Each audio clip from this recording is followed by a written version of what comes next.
क्या आप सियासतदान को भी जिम्मेदार समझते हैं मौजूदा हालात का? क्योंकि कहीं ना कहीं तो उसके पास भी इक्तदार रहा, गो के उसका किरदार बहुत हद तक कठपुतली का भी था, लेकिन कठपुतली बनने का फैसला भी उसका खुद का ही हुआ करता था। जी पहले से भी अगर आप इजाज़त दें तो हफीजुल्लाह साहब की अपनी राय है, मैं उनका एहतराम करता हूं काजी फाजिसा के बारे में। ये एक रिलेटिव डिस्कशन हो सकती है, वो अगर शर्म से खैर का पहलू निकाल रहे हैं या वो समझते हैं कि नहीं उसकी खूबियां ज़्यादा है उसके दौर की, तो ये उनका अपना तज्जिया हो सकता है। मेरी राय में तो अगर मैं शर्म से खैर का पहलू निकालूं तो फिर मुझे जस्टिस मुनीर के लिए भी खैर का पहलू निकालना पड़ेगा। उसने भी नजरिया जरूर ईजाद किया। अगर आप तारीख में वापस जाएं तो अगर उस दौर को अगर आप स्टडी करें तो वो भी कह सकता है कि इधर से अयूब खान मार्शल लॉ ताकत, इधर से सिकंदर मिर्जा और ये सारे एक मुल्क एक और तरफ जा रहा था, उसने एक रास्ता निकाला।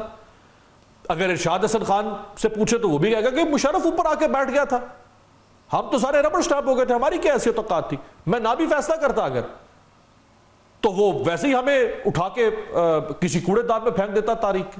तो वो तो हर बुरा शख्स जो है तारीख में वो कहीं ना कहीं तो वो कोई ना कोई खूबी का पहलू उसके वो निकाल लेता है, ये तो कोई ऐसी बात नहीं है। मैं तो समझता हूं कि उस वो काजी फाइसा 5 साल के कसूर जानते हुए भी शाह साहब प्लीज हम ऐसे स्वीपिंग मेरी एक अर्ज सुन लिया। असल में हमने डाइवर्स कर दिया एक बंदे को जदोकोप करने में, जो टॉपिक नहीं था, जो गैर जरूरी तौर पे। मुझे सिर्फ ये बता दें कि उस बेचारे ने बहुत आप शैतान आदमी थे, लेकिन 5 साल में उसकी शैतानी के नवाज ने, जब उसके खिलाफ सुप्रीम कोर्ट ने कहा कि ये केस नहीं सुन सकते इमरान खान के खिलाफ और फैज हमीद के खिलाफ, मुझे बता देना उसने उस बेचारे का कसूर बताते जाए। वो शर जो जैसे मुनीर से मिला रहे हैं कि एक बंदा जो है जिसे इख्तियारात दे के जो बेंच बना है, तो कौन बना रहा है जी? पहले बेंच बनाता रहे काजी साहब, हसन और मंसूर, फिर बेंच कौन बनाता रहे और उनके स्क्रीन को फैसला कहते हैं कि फैसले गलत किए, जरूरत कहां से आ गया? नहीं साहब, ये शाह साहब आप रिस्पॉन्ड कीजिएगा जी। शाह साहब सर आंखों पे के वो जो 5 साल की बात जो आपने की, जो काजी फाजिसा का केस खोला बल्ले का गया था, निशान नहीं दिया, मैं क्या करते कि इमरान खान साहब को साकिब निसार की तरह फ्री हैंड देते कि ये कोर्ट जो है गुड टू सी यू है, ये उसको सुप्रीम कोर्ट फतह करने देते हर बंदे को। बंदे को सिर्फ उसको सिर्फ बल्ले का निशान ही तो नहीं है ना न्याजी साहब, सिर्फ बल्ले का क्या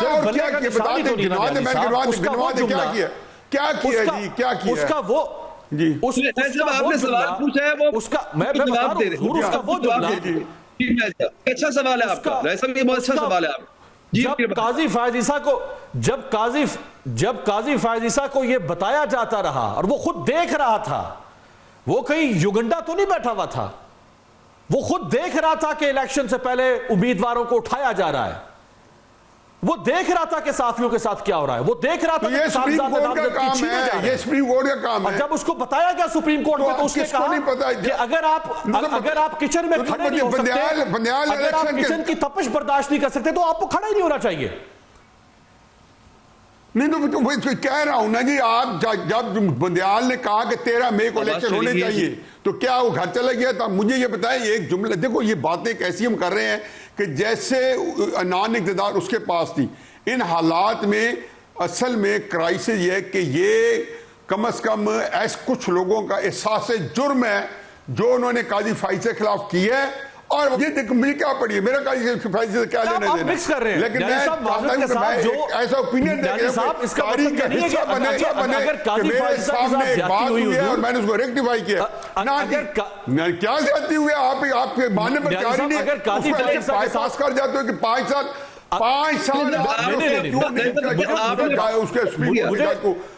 मुझे उस पर बात तो करने दे।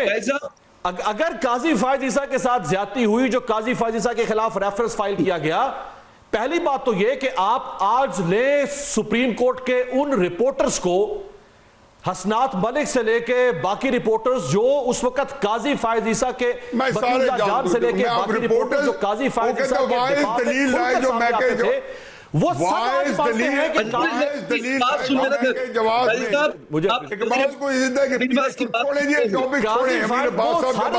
दलाइल जो है ना, जो वो सारे रिपोर्टर की अब दलील गवाही डाल देंगे तो मैं अब क्या कर सकता हूँ? आपने कहीं वायस दलील लाई तो मैं के जवाब में इकबाल को जिस दिन तक हुजूर मैं ये नहीं कह रहा। लेकिन सर बात यह है कि हम अगर एक बात नहीं सुनेंगे फिर इसका तो डिस्कशन तो होगा ना सर। काली एक है आपका वक्त के खिलाफ क्यों कैंपेन चलाई गई? नहीं मैं ये कह रहा हूं। और ये चले एक काम कर, यही पते हमारे रोना जैसा कि हम कोई गुनाह नहीं मानने पड़ते। मैं आपका आर्गुमेंट हम एक दूसरे की बात सुनने को तैयार नहीं है, फिर लेता हूं। मैं आपका आर्गुमेंट मिनो अन बाय कर रहा हूं। मैं हुजूर आपका आर्गुमेंट, मैं न्याजी साहब आपका आर्गुमेंट 110 चलो ठीक है। अब तो आपकी बात भी आगे, मेरी भी आगे, अब फैसला करने देने कह रहे हैं कि काजी फाजिसा के साथ आपकी आगे मेरी आगे कह रहे हैं कि काजी फाजिसा के साथ लोगों को फैसला सब एक काम करें। आमिर इलियास राणा साहब सर जरा ये बता दें कि माजी में पाकिस्तान को कहा गया कि जी पाकिस्तान को सिक्योरिटी चैलेंजेस का सामना है। वो मेरा सवाल तो रह गया कि सियासतदान कसूरवार है कि नहीं, लेकिन उसको बाद में कर लेंगे। अच्छा, माजी में पाकिस्तान को रहा जी सिक्योरिटी चैलेंजेस का सामना।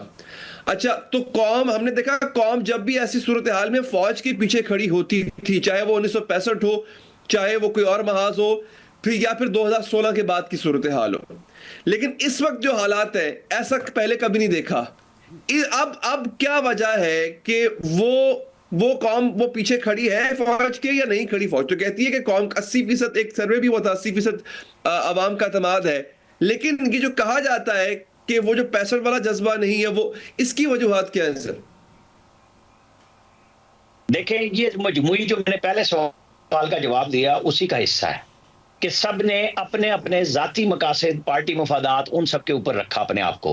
पाकिस्तान मुकद्दम नहीं रहा, जिसका नतीजा हम देख रहे हैं। अगले दिन हम अली अमीन गंडापुर के साथ बैठे थे, वो कह रहे थे कि इस सब कुछ के बावजूद करक में, बन्नू में लोग खुद ब खुद निकले हैं तालिबान के, टीटीपी के मुकाबले में, कि हम खुद फ्रंट लाइन बनेंगे अपने दिफा के लिए, अपने वतन के दिफा के लिए।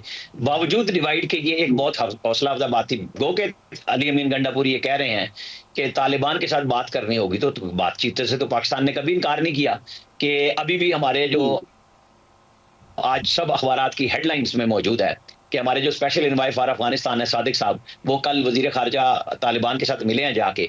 तो पाकिस्तान अपनी कोशिश कर रहा है और हमें इस कोशिश को मजबूत बनाने की जरूरत है, अपने अंदर यकजहती लाने की जरूरत है कि रास्ता बने। इसमें वो कहते हैं ना हमसे बुलाया ना गया, उनसे आया ना गया।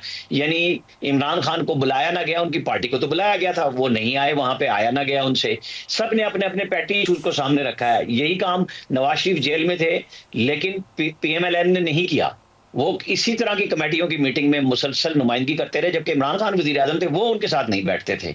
तो हमारे रवैये, हमारी जो कदरें हैं, उनकी अक्कासी करती हैं कि हमारी जो बड़ी एलीट क्लास है वो कहाँ पहुंची है। सबको दोबारा सोचना होगा, एक एक कदम पीछे हटना होगा, फिर जाके बात बनेगी।